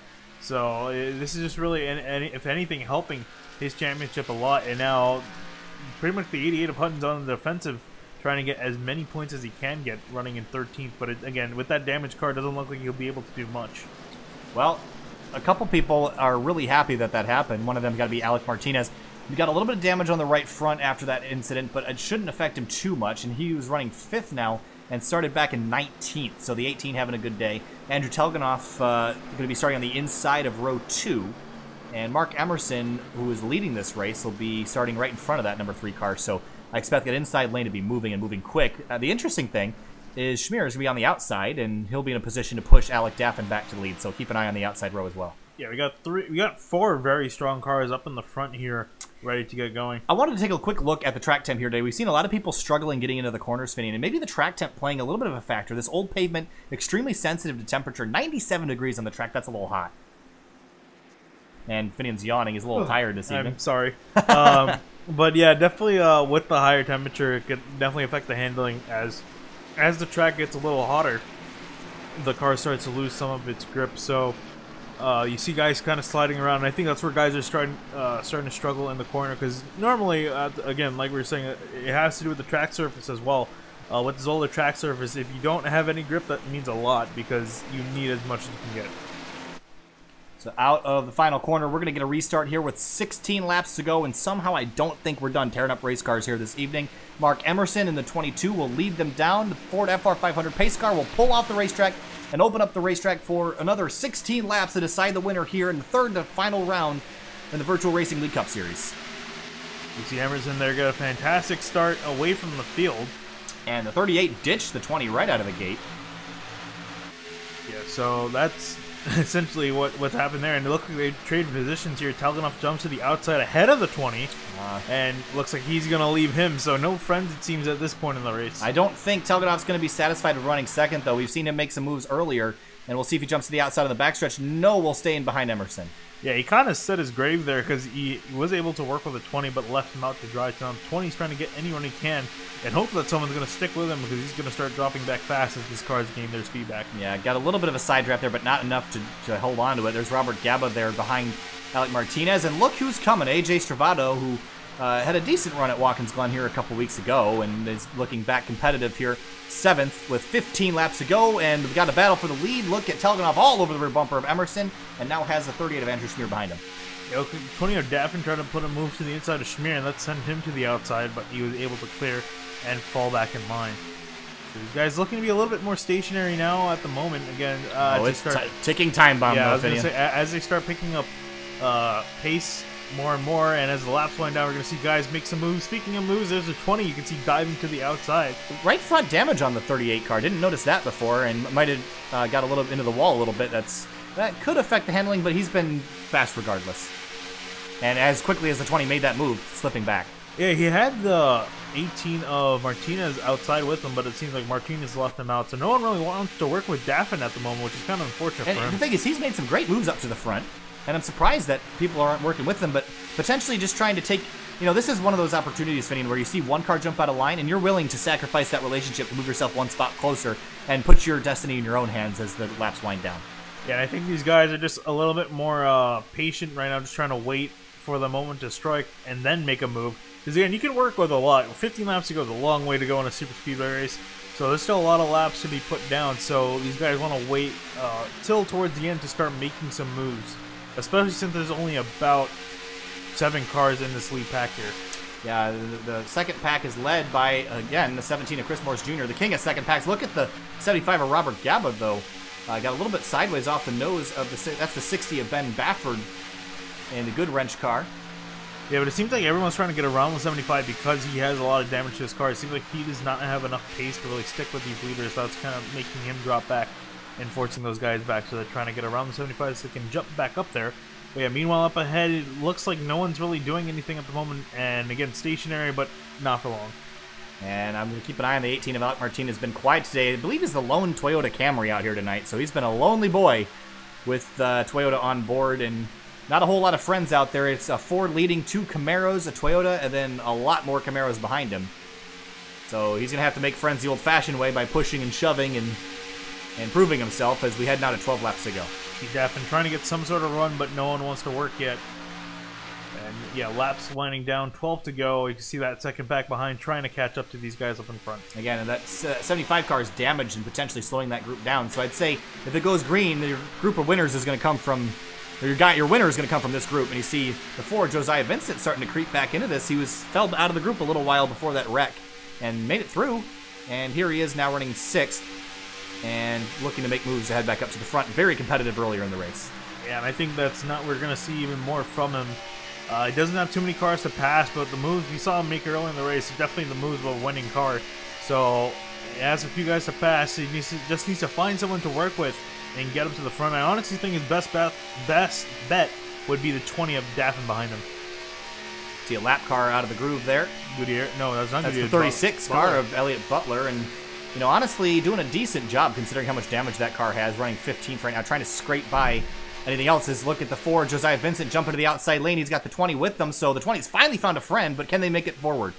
I don't think for long, really. I can imagine someone else in line is going to jump out to the outside. It's just going to be a matter of who. I don't think they're just going to let them walk up to the front uninvited. And I keep an eye on the 3 of Telganov because we know that he's willing to jump out in front of a group that's coming, and he's been aggressive tonight. Hasn't tasted the lead just yet in that number 3 Intimidator car, but certainly looking for it now as we're looking at Alec Martinez pushing the 38. Well, the 38 jump out of line. We've seen him be aggressive, but has seemed pretty put with his own moves and hasn't really taken anybody else's lead to the front yet. Yeah, pretty much so. So it looks to be a little bit more compliant there on the inside. But here we go. Telganov looks like he wants to. Yeah, he's thinking about it for sure. Yeah, and just not really... there he goes! Oh, wow. It's a very late move. Makes it work. And here comes Emerson to the outside. Puts the 3 in the wall. The 3's going to spin. Andrew Telganov around. And there's a huge amount of cars spinning. Caution is out. And Telganov saves it. Does he slide back across in front of traffic? He does, but look out, here comes the 20 and collects him additional damage to the 3, and caution is out with 10 laps to go. That's really unfortunate for him. He looked like he had it saved, but the cars were still wrecking there towards the end. Wow. Big collision again here. Multiple cars involved on the back straightaway, and this is really a product of a late block here if anyone looks look from above. Yeah, you can see 3 is going to jump out right about here. There he goes. Oh, there he goes. That was a good move here, and the 22 comes across and second guessed himself, but Tugganoff moved across the racetrack, and the 4 gets taken out as well. He was the other car involved, slides all the way down and contacts the inside wall. That's going to be a race-ending collision, and the 20 locks up the brakes and gets into the 3 additionally. Let's take another look. I want to get another look from the outside cam here, Finian, just to get another look at the 22's move here. Comes across the nose, and they'll make contact, but the 3 just gives him extra room and gets himself into the wall, and you see Alec Martinez got damage from that as well. But maybe we'll ride on board with the 4 car and see what he saw. Yeah, you see him, he's just trying to get a charge here, and there comes the 3. So he's trying to get around him a bit, and then Emerson jumps up, and then, again, nowhere to go, gets spun into the infield. And you can pretty much just hold your brakes down and hope for the best, but again, sliding across grass, really hard to slow down, and he gets into the wall, and at the moment right now, he's pulled off the racing surface. I can see why, but let's ride on board now. The rear bumper cam of Mark Emerson comes across, and there they go. Wow, 38 of Schmier barely made it through that. I want to see a replay of his car. Yeah, let's ride on board the rear camera of the 38. His car fit through there like a glove. Well, maybe go from the front for the first part of it here. 3 jumps to the high side, 22 comes over. Oh, just missed it. Inches. Look at the grass flying. That's a beautiful effect. And we'll do one more on board, probably from the 18 of Martinez. He's got a pretty good view of it. That was a lot of other competitive cars involved here, Finian. Yeah, the 20 and the 4 especially were taken out. Not sure how much it's going to affect Tugganoff as well. You see, oof. And 18 got a decent piece of that in the front of his nose, so he's got some damage to fix as well. But yeah, a lot of competitive cars taken out of that wreck. Well, the 2 dominant, well, two of the most dominant cars of the day are out front still, and that'd be the 28, or excuse me, the 22 and the 38. So through that wreck, the cream rises to the top here, and 38 finds himself in second. Look at AJ Stravato, and here comes the 8 car, Jeremiah Vincent. That car is given up for the day, I think. Yeah, I think that car has pretty much reached its limits, and he really can't gain many positions here on out. I guess he could get. He's trying to overtake the 4 and the 87 who have pulled off, and if he keeps on going, he should be able to pass them by the end of the race. He's going to try to do that to the best visibility. And the engine is stuttering. Yeah, I was going to say, if the car lasts is really the question for him. I don't think that motor can go too much longer. It's going to release itself probably by the end of his lap, or as soon as he's probably dropping fluid too, so only a matter of time. All right, well, it's been a wild ending here for the Virtual Racing League at Daytona. Remember, this is the third to last race here. The points battle was shaken up, and things have kind of turned around. Jordan Ashland, who had early issues, is now running 8th with Eric Hutton in 9th. So Hutton was nursing that damaged car back to a pretty decent finish, and right now is only losing 1 point to Jordan Ashland. But Elliott Butler, of course, having a rough ending to this race. 1 lap down, and I think the engine has let go on that car. Yeah, and that is very unfortunate for any sort of championship hope that he actually, had. Yeah, picked it up. Oh, I guess he had to let the 20. Yeah, okay. So that's good to see that. Well, it's still not going to be a good day for him points-wise. I think it effectively eliminates him unless Hutton and Ashland have absolutely atrocious last 2 races of the season. Or unless something bad happens to them here. I mean, we still have some that's a good point. Ways to go. You can still total some race cars. We've seen others be involved. Let's take a look at Tugganoff. His car's damaged, Finian, but mostly to the rear. I was going to say, nothing too terribly important is damaged. I mean, he'll lose a little bit of aero on the rear end of the car, but I would say it's more important to have it in the front, which is the part going more into the air. Well, this is the car that's directly in front of him. That's the 88 of Eric Hutton, so I think he'll be better off than Hutton for sure, and might be able to eke out a top 10. Yeah, so he's got some work to do to get around there, and I wonder if he's going to try to come back into pit road. I think we might be going green next time by. Or time after this. Yep. But, so we'll see if he comes down and try to fix maybe some more damage before we go back green. And once we go back green with 5 to go, that should be the last time. We will have a restart. Next flag will pretty much end the race. Whether it be yellow or checkered flag.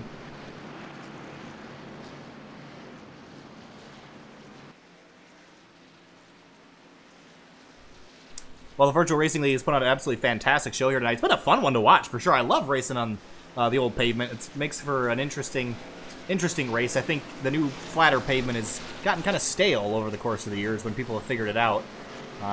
And certainly puts on a better show, in my opinion. And these guys have been doing a great job tonight. We've had 3 cautions. And one of them was technically a stage yellow. The second one was for an incident that involved about 10 cars heading into turn 3. That started with the 3 car and the 78 and the 38. That's what triggered that incident.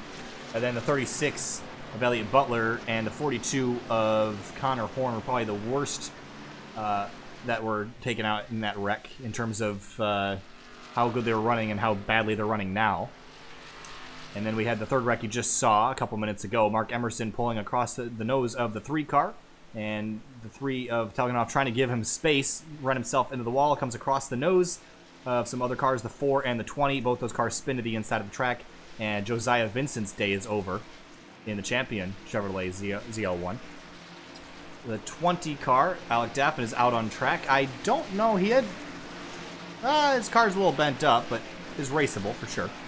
Yeah, again, I think the more important damage is to the nose of the car, because that can affect A, the aero on the nose, which is what's going through the air first, and B, your engine, which can really affect if you can really maintain with maintain with the field. So I think the 3 and the 20 should be fine. Just a matter of will they be able to catch up with these guys coming to now 5 to go.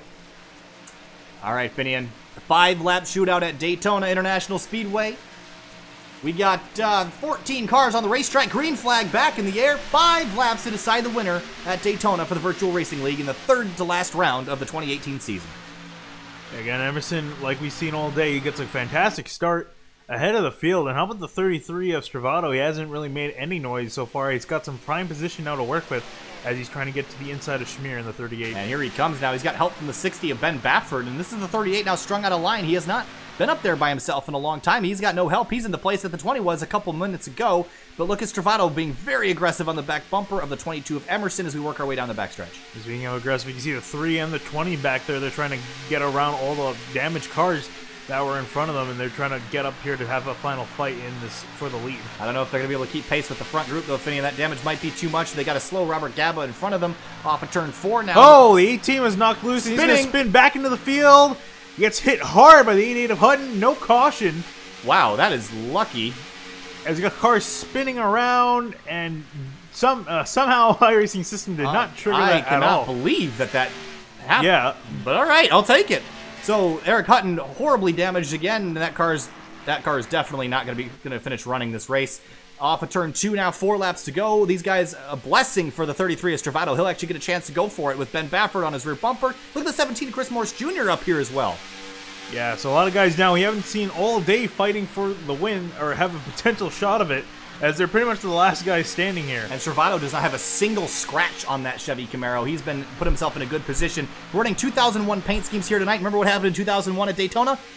That paint scheme won this race. So as we come now to 3 laps to go, he'll have a chance to do it. He's just going to wait for the right moment.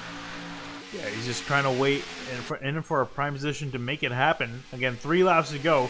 He can potentially make it on the white flag lap as long as he has some help, and that's really the key word. It's too early. The new style of drafting, I think 3 laps is too late, but with this style of drafting, it's going to be too early to make your moves. So you're going to have to wait just a little bit.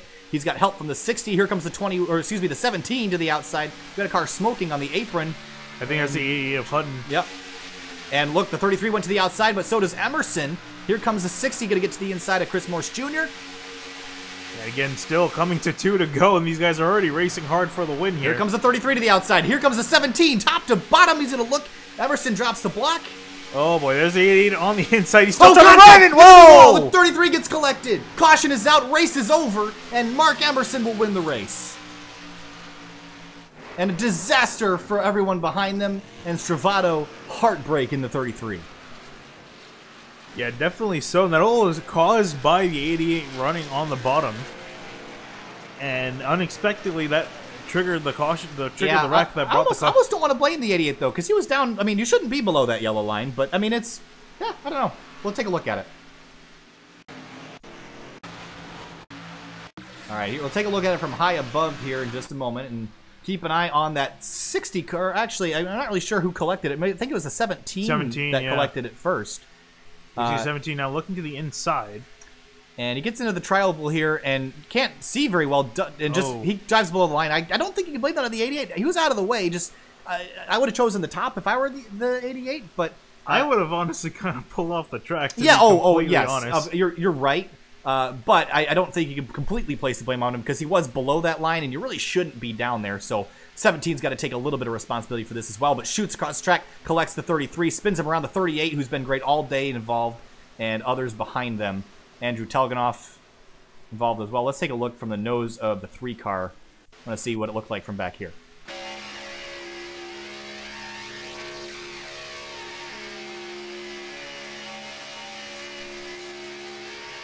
And just keeping the throttle to the floor because you know the caution's going to come out, and bam, right into the back of the 11.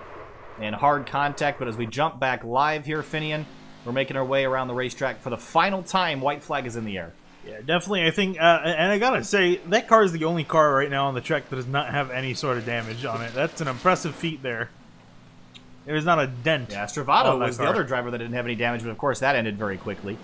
And the only saving grace is Stravato is currently holding on to 4th place. So not a bad result, even considering the end of this. But checkered flag in the air, and Mark Emerson in the 22 Coca-Cola Ford Fusion will win this race, and Ben Bafford, man, where did he come from? Quiet most of the race, started 21st to 2nd for the 60. AJ Stravato will actually come home in 3rd. Alec Daffin in 4th. Andrew Schmier in 5th. And Eddie Trejo going to nurse home a damage. Actually, yeah, that's correct. Eddie Trejo will nurse that damage number 11 into 6th. Jordan Ashland brings home a 7th place finish after troubles in the beginning of the race. Reggie Ortega also went a lap down early, comes home 9th. Alec Martinez in 10th. And Robert Gabel will nurse a damaged race car. Actually, I don't even know if he'll make it all the way around. So, we'll see. I mean, I don't think for him it really matters at this point. It doesn't, for sure. But Eric Hutton cares because he's got... That car is completely destroyed. And trying to nurse that car around because the points battle is going to matter. He's going to lose a little bit of ground on Jordan Ashland. But Mark Emerson, again, played this race well, is extremely aggressive.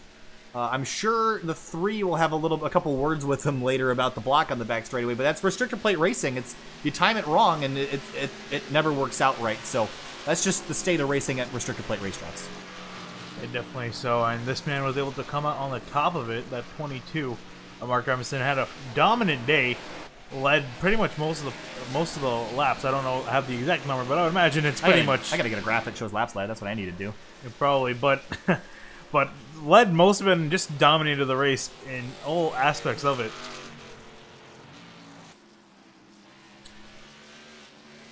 And we'll slide across the line, slide through the grass here at Daytona. And all the way down to pit road. Oh, that was a little far there, Mark. Whoa! And backs into the wall. That's not going to pass tech anymore, but what does it matter? Coca-Cola Ford does burnouts through the grass. No, he's just done every... I'm convinced that car wasn't going to pass tech. That's a Chad Knaus move right there as he gets onto the tri-oval. I think since I think his car is too clean, so I think he was trying to put some dents and join match everybody else. See the 38 doing burnouts with him as well.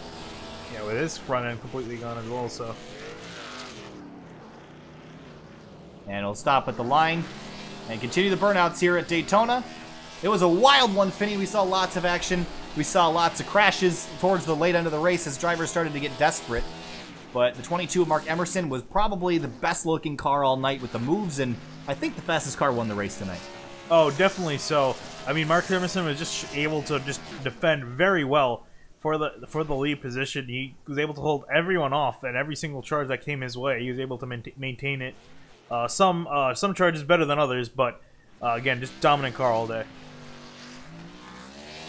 And continues to do burnouts, but from high above Daytona Speedway, what a race, Finian. 80 laps here, and it ends in a lot of drama for several drivers, and we'll talk to some of them here in just a couple minutes. We'll head to break here. Stay with us. We'll be right back with your race winner and others.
Welcome back live here to Sim TV. We're here with race winner Mark Emerson, and Mark, dominant car of the day, made some amazing moves, top to bottom elevator stuff. It was fun to watch, but you came home strong finish at the end after some chaos. Tell us about your race, because it was fun to watch for sure. My whole strategy of that race was just stay up front. I had my teammate up there with me, Andrew Schmier, which that helped me out a ton. It was pretty stressful. That track was so bumpy, and the cars just move around just insane amount. And Josiah was giving me some problems there. He kept getting in front of me and sitting right next to me. It was really, really, really fun.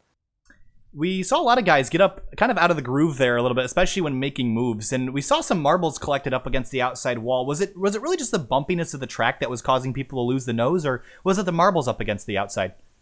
It was both. I mean, when you get up there to that, like really close to that outside wall, I mean, the car just did not turn. It just went straight into the wall. There was no stopping it once you got up there.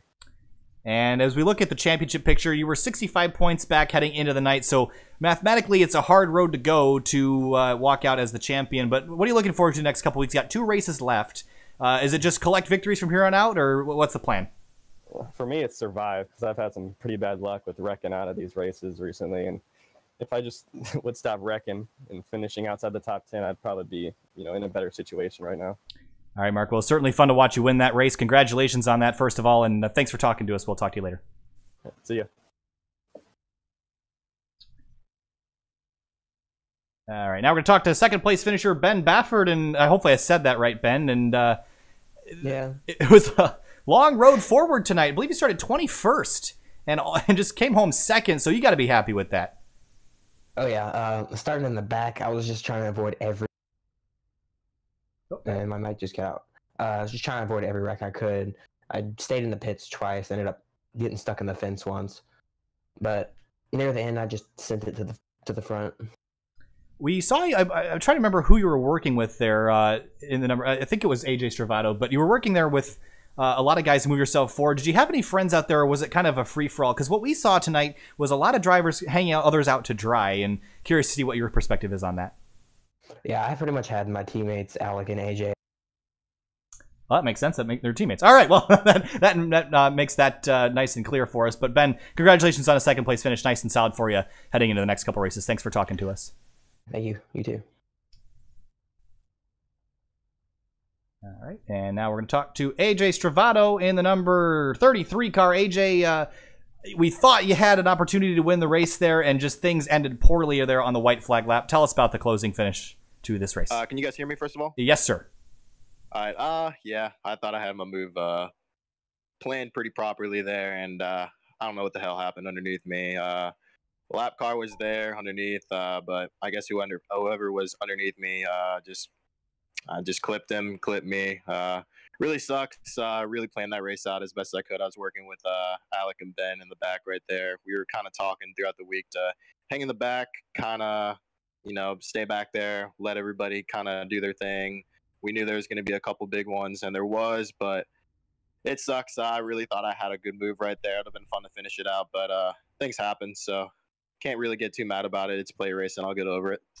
Yeah, we actually saw you kind of thinking about making your move earlier, but now that the race is over and I can ask you your secrets, how late can you wait to make a move here at this track? Because it's obviously a lot bumpier than a place like Talladega. So can you wait to the last corner to make a move, or is it something you want to do 2 laps to go, 1 lap to go? Where do you make your move to go for the win? I was actually planning on making my move that lap that the whole shenanigans went down on the backstretch. Me and Ben were all in the same little radio wavelength over there, so we were planning on making the move on the backstretch. We were working together and going to try and figure that out, but things kind of got strung out a little bit, and I had to go to the top. I was in a pretty good line. I had Andrew Schmier pushing me. I know he was going to be working with Mark and their teammates, so who knows what would have happened, but it'd have been nice to really finish it out. It really sucks that the way the race kind of finished. It's cool for the viewers, but for me it's a little frustrating because I've come close a couple times past couple of weeks, finishing second, third, getting pretty decent finishes. Just stinks not to finish it out, but like I said, that's plate racing. It's how it goes sometimes. All right, AJ, thanks for talking to us, and still a top 3 finish. Not a bad result for you overall. Thanks for talking to us. Have a good night. Absolutely, brother. You too. All right, I think we'll talk to Jordan Ashland next, and the driver, the number 27. And Jordan, it started out very rough for you tonight, involved in an early collision, getting up into the wall, but things turned around for you as the rest of the field started wrecking. So tell us about your night, because it was certainly creative the way you got your way back forward. Yeah, I had to wait for other people's misfortune, but I don't know. The first lap, I guess I just ran out of talent, and I just went into turn 3. I turned it, and it just didn't turn, so it went straight into the wall. It kind of screwed some other people up back there, and we got out of the draft and went a lap down. And but we clawed our way back. It was a good night for us, but yeah. All right, and we saw. I was saying that your earlier wreck was really kind of a blessing in disguise. Obviously, being a lap down from the majority of the race kind of kept you out of the trouble there a little bit. Would you do it any different way? Would you rather have been up in that front group, or are you just glad things worked out the way they did? Yeah, it might have been a blessing in disguise, like you said. Kept me out of the melee stuff, and I don't think I was in too wide drafting for the whole race. It was 80 boring laps, but right at the start of the race, Mark and Schmier were debating on qualifying and starting up front or starting from the back. I started from the back, and I was gonna avoid that kind of stuff, but they qualified and they stayed up front. It looks like they got a top 5 out of it, and it worked well for them. So I don't know. I think if I was up front, I don't know. Maybe I would have been a wrecking ball up there too. So I'm just happy I got out of here with the 7th place. All right, Jordan. Well, certainly things are going good, and your points picture's looking pretty solid. It was not at the beginning of the race, so things have turned around for you. And good luck heading into Bristol next week. We'll talk to you later. Yeah, thank you, guys.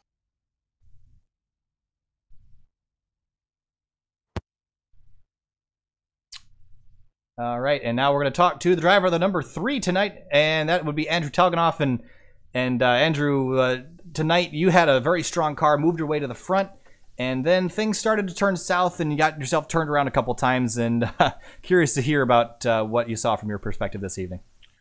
Yeah, I think we had the possibly the best car of the night. We lost some teammates there early with Jeremiah and Reggie there. I believe that was turn. I'm sorry. I was early on in the race. We lost our teammates. I had Josiah left there at the end, but yeah, I don't know what happened with the car. Had a little air push there in turn 3 early, and got myself in the hole. But overall, I mean, the car still worked fine. Just it's really frustrating to get up there and then having to go in the back and then get up there again. And we had a shot there late in the race to possibly get to the front, but Mark, you do what you got to do, man. I mean, you throw the block, you just do what you got to do. But next time anybody throws the block on me, I'm just going to turn them, because I'm just tired of being nice and just never working out, keep getting screwed. All right, Andrew. Well, certainly a frustrating finish coming home P14. So things didn't work out the way you wanted, but certainly a strong run for you tonight. And hopefully we'll talk to you next week at Bristol. Yeah, we'll see. I want to thank Billy Racing, you guys here at SimTV, VRL, everybody. Really appreciate it. And see what happens next week at Bristol. All right. Thanks, Andrew. We'll talk to you later. Have a good night.